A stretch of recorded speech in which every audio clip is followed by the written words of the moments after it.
بسم اللہ الرحمن الرحیم۔ السلام علیکم ورحمۃ اللہ وبرکاتہ۔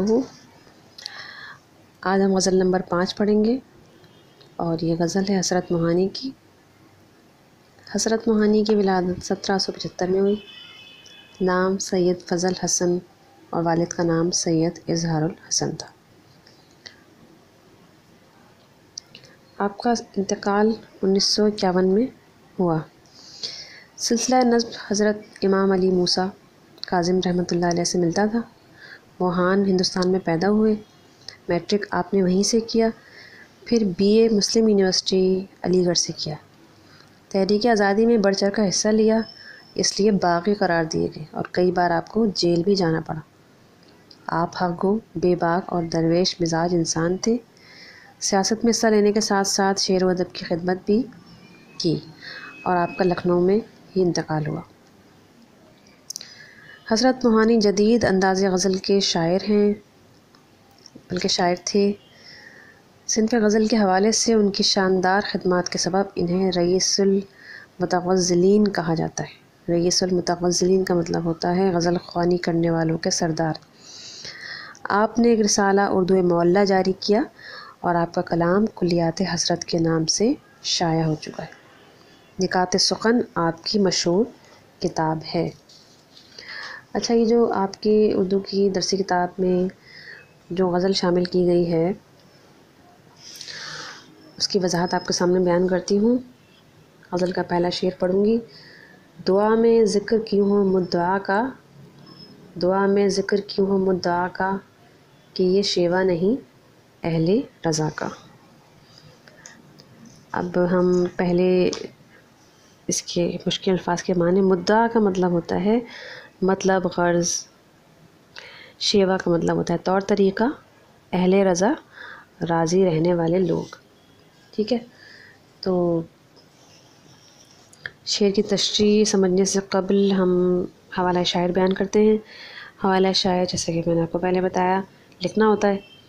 حوالہ شاعر بیان کریں گے ہم کہ حسرت موہانی اردو غزل گوئی کی تاریخ میں ایک ممتاز مقام حیثیت حاصل رکھتے ہیں، اور اردو شاعری کے جو ابتدائی دن تھے اس میں ارتقاء میں ان کی اہمیت بہت زیادہ ہے۔ تو حسرت موہانی کو قدیم غزل گوئی سے اور غزل گو جو اساتذہ تھے ان سے بڑی ذہنی و جذباتی لگاؤ تھا، اور حسرت کی شاعری کا میدان انہی معنوں میں محدود ہے کہ وہ جذبات حسن و عشق ہی سے سروکار رکھتے تھے۔ ان کا دل ایک شاعر کا دل ہے اور ان کی شاعری کا محور محبت ہے، جس میں عشق مزاجی کو بھی بیان کرتے ہیں اور وہ عشق حقیقی کو بھی بیان کرتے ہیں۔ اب اس شعر میں شاعر عشق حقیقی کو بیان کر رہے ہیں۔ شاعر کہتے ہیں کہ ہم اپنی حاجتیں، اپنی خواہشات جو ہیں وہ دعا جب مانگتے ہیں تو اللہ کے حضور ہی مانگتے ہیں۔ وہ ہمارا رب ہے اور ہمارے ظاہر اور پوشیدہ سارے اعمال سے واقف ہے اور ہماری ساری ضرورتیں اور ساری حاجتوں کو جانتا ہے۔ تو شاعر کہتے ہیں کہ اللہ تعالیٰ ہمیں جس حال میں رکھے ہمیں اسی میں خوش رہنا چاہیے۔ یعنی کہنے کا مطلب یہ ہے دعا میں ذکر کیوں مدعا کا، یعنی ہم جب اللہ پاک سے دعا مانگیں تو ہم اپنا مدعا ہم کیوں بیان کریں۔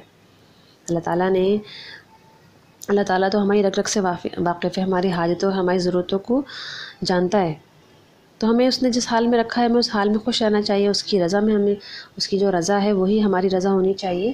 یہ کہتے ہیں کہ یہ اہل رضا یعنی جو اللہ سے راضی رہنے والے لوگ ہوتے ہیں ان کا یہ طریقہ، ان کا یہ شیوا نہیں ہوتا، اور جو اللہ کی رضا میں یعنی جو اہل رضا ہوتے ہیں، جو اللہ کی رضا میں خوش رہنے والے جو ہوتے ہیں وہ اپنی ضرورتیں اور حاجتیں اس کے سامنے نہیں رکھتے، بلکہ وہ صبر سے کام لیتے، صبر سے اور نماز سے ہی مدد مانگتے ہیں اللہ تعالیٰ سے، اور ہمت اور استقلال کی دعا مانگتے ہیں، اور مصائب و علم کا مقابلہ جو ہے وہ جوان مردی سے پامردی سے کرتے ہیں، اور ایسا ہی ہونا چاہیے۔ اہل رضا انسان کو اللہ کی رضا میں ہی راضی رہنا چاہیے۔ کہنے کا مقصد یہ ہے کہ دعا تو مانگنی چاہیے ہمیں، دعا مانگنا جو ہے وہ ایک اچھی بات ہوتی ہے کہ دعا ہم اللہ سے ہی مانگتے ہیں، لیکن شکوے شکایت نہیں کرنا چاہیے اللہ پاک سے۔ کہنے کا مقصد یہ ہے کہ اگر ہم نے ایک دعا مانگی ہے اور وہ دعا ہماری قبول نہیں ہوئی تو اس کا مطلب یہ نہیں ہے کہ ہم اللہ پاک کے سامنے شکوے شکایت شروع کر دیں اور اس دعا کو قبول ہونے کے لیے اللہ تعالیٰ سے جو ہے وہ بس رٹ لگا کے رکھیں۔ ہم نے دعا مانگ لی اللہ پاک سے تو ہمارے لیے بہتر ہوگا، تو انشاءاللہ تعالیٰ وہ دعا قبول کی جائے گی۔ ٹھیک ہے، اچھا، اس کے بعد شعر نمبر 2۔ طلب میری بہت کچھ ہے مگر کیا، طلب میری بہت کچھ ہے مگر کیا، کرم تیرا ہے ایک دریا عطا کا۔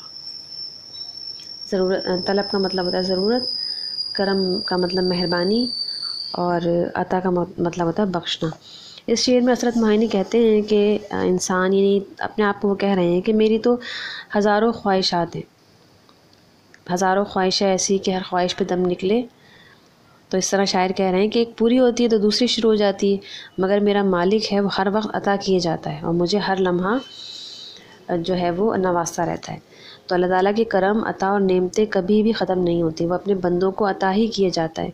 اللہ تعالیٰ کی ثقافت بیش بہا ہے اور ایک دریا کی طرح، اس کا کرم جو ہے ایک دریا کی طرح ہے، نہ ختم ہونے والا۔ بلکہ شاعر کہتے ہیں کہ ہم انسان ہی ناشکرے ہیں کہ ذرا ایک طلب پوری نہ ہوئی، یعنی ایک خواہش ہماری پوری نہ ہوئی تو ہم شکوے شروع کر دیتے ہیں، ہم مانگتے مانگتے تھک جاتے ہیں، لیکن جو ہے وہ ہمارا رب جو ہے وہ مالک ہمیں عطا کرتے کرتے نہیں تھکتا۔ شعر نمبر 3، نثار ان پر ہوئے اچھے رہے ہم، نثار ان پر ہوئے اچھے رہے ہم، تقاضا تھا یہی ہوئے وفا کا۔ نثار کا مطلب ہوتا ہے قربان، تقاضا کا مطلب ہوتا ہے مانگنا، طلب کرنا، ہوئے وفا یعنی وفا کی عادت۔ اچھا، حضرت معانی جو ہے وہ اس شعر میں اپنے محبوب سے، یعنی اللہ تعالیٰ سے، اللہ تعالیٰ کو اپنا محبوب بنایا ہے نا، وہ عشق حقیقی کی بات کر رہے ہیں۔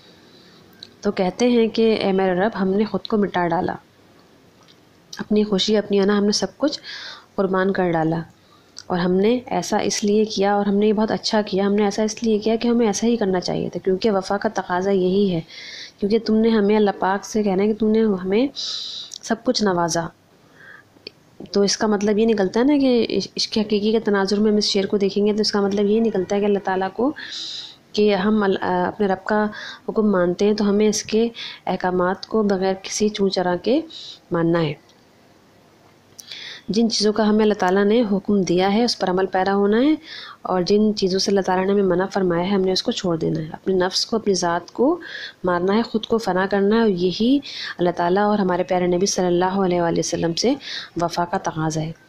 آخر میں کہہ رہے ہیں نا دوسرے مصرے میں، تقاضا تھا یہی ہوئے وفا کا، یعنی یہی تقاضا ہے کہ ہمیں جو ہے وہ اپنی خواہشات کو، اپنے نفس کو، نفس کے بے لگام گھوڑے کو روکنا ہے اور اپنی ذات کو مارنا ہے، اور یہی ہمارے پیارے نبی صلی اللہ علیہ وسلم اللہ تعالیٰ سے وفا کا تقاضا ہے۔ شعر نمبر 4، گناہ گارو چلو عفو الہی، گناہ گارو چلو عفو الہی، بہت مشتاق ہے عرض خطا کا۔ گناہ گاروں یعنی گناہ کرنے والے لوگ، چلو عفو الہی یعنی اللہ تعالیٰ سے معافی مانگو، اللہ تعالیٰ کی معافی۔ مشتاق کا مطلب ہوتا ہے آرزو مند، اور عرض خطا یعنی اپنی غلطیوں کو عرض کرنا، اپنی غلطیوں، کوتاہیوں کو بیان کرنا۔ حضرت معانی جو ہیں وہ اس شعر میں خود کو اور اپنے جیسے دوسرے لوگوں کو گناہ گار کہہ رہے ہیں، اوورآل سب کے بارے میں بات کی جا رہی ہے کہ گناہ گاروں لوگوں کو مخاطب کہہ رہے ہیں کہ گناہ گاروں، آج کے دور میں کون سا ایسا شخص ہے جس نے کہ گناہ نہ کیا ہو؟ ہمیشہ سے ایسا ہوا ہے کہ گناہ تو انسان کرتا ہی ہے، انسان خطا کا پتلا ہے۔ تو شاعر کہتے ہیں کہ گناہ گاروں، تم اپنے گناہوں پر نادم ہو جاؤ اور رحمت الہی سے مایوس نہ ہو، کیونکہ اللہ تعالیٰ کی جو رحمت ہوتی ہے وہ ایک وسیع سمندر کی طرح ہے، اور اس کی وسعت کا اندازہ جو ہے ہم نہیں لگا سکتے، ہم لگا ہی نہیں سکتے اللہ پاک کی رحمت کا، اور اس کی رحم اور اس کی جو رحمت ہے الہی کی ہم اندازہ نہیں لگا سکتے، اس کے درگزر، کیونکہ اس کی ایک بہت بڑی صفت ہے اللہ تعالیٰ کی کہ وہ درگزر کر دیتے ہیں اللہ تعالیٰ۔ تو اللہ تعالیٰ ایسے ہیں کہ وہ ہم سب کے گناہ جو ہیں وہ اس کو معاف کر دیں گے۔ تو اللہ تعالیٰ کا عفو و درگزر بہت وسیع ہے، اور صرف ندامت کے آنسوؤں کی ضرورت ہوتی ہے، استغفار کی ضرورت ہوتی ہے۔ اللہ تعالیٰ کے حضور ندامت کے 2 آنسو جو ہوتے ہیں وہ رحمت الہی سے جوش میں آ جاتی ہے۔ اور شاعر کہتے ہیں کہ دیکھو، تم اللہ تعالیٰ سے معافی مانگو، میں بھی معافی مانگتا ہوں، اور ہم جو ہیں وہ سب مل کے اللہ تعالیٰ سے معافی کے طلبگار ہوتے ہیں۔ تو شاعر کہتے ہیں کہ اللہ تعالیٰ جب دیکھتا ہے کہ میرا بندہ مجھ سے معافی مانگ رہا ہے تو اپنے گناہ پر نادم ہے، اپنے گناہ پر شرمندہ ہے، اور مجھ سے یعنی اللہ پاک جو ہے وہ کہہ رہے ہیں کہ میں معافی کا، کہ وہ اللہ سے معافی کا طلبگار ہے، تو اللہ پاک اس کو ضرور معاف کر دیتے ہیں۔ کیونکہ انسان اگر سچے دل سے اپنے گناہوں کی معافی مانگ لے تو رب العالمین جو ہے وہ کبھی بھی اس کو مایوس نہیں کرتا۔ بہت مشتاق عرض خطا کا، یعنی کہ بہت آرزو مند ہیں ہم، یعنی ہم اپنے خطا کو اللہ پاک کے سامنے بیان کریں گے تو اللہ پاک ہمیں یقیناً معاف کریں گے۔ شے نمبر 5، جفا کو بھی وفا سمجھو کہ حسرت، جفا کو بھی وفا سمجھو کہ حسرت، تمہیں حق ان سے کیا چونو چرا کا۔ جفا کا مطلب ہوتا ہے ظلم و ستم، اور چون و چرا کا مطلب ہوتا ہے بحث و مباحثہ۔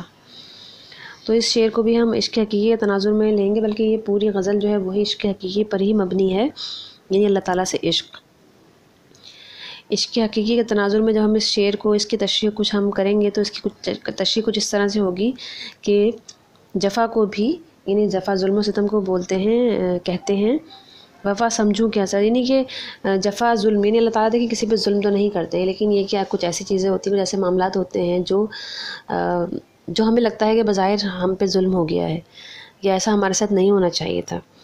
تو شاعر کہتے ہیں کہ اور وہ چیزیں ایسی ہوتی ہیں کہ اس سے ہمیں تکلیف بھی پہنچتی ہے، تو شاعر کہتے ہیں کہ ہمیں اللہ تعالیٰ سے شکوہ نہیں کرنا چاہیے، وہ جفا جو ہوتی ہے اس کی وہ بھی وفا ہوتی ہے، اس میں بھی ہمارا فائدہ ہوتا ہے۔ تو شاعر کہہ رہے ہیں کہ ہمیں اللہ تعالیٰ سے شکوہ نہیں کرنا چاہیے اور صبر سے کام لینا چاہیے، کیونکہ ہمیں کوئی حق نہیں ہے کہ ہم اللہ تعالیٰ سے بحث و مباحثہ کریں، ٹھیک ہے، تمہیں کیا حق ہے، حق ان سے چون و چرا کا، یعنی کوئی بحث کا حق نہیں ہے ہمیں، ہماری بھلائی ہوگی اس میں یقیناً۔ تو اللہ تعالیٰ سے محبت کا تقاضا ہے کہ ہم اس کی رضا پر راضی ہو جائیں۔ امید ہے آج کا لیکچر آپ کو سمجھ آیا ہوگا۔ آج تک کے لیے اتنا ہی کافی، میں اس کو اجازت دیجیے، اللہ حافظ، فی امان اللہ، اپنا بہت خیال رکھیے گا۔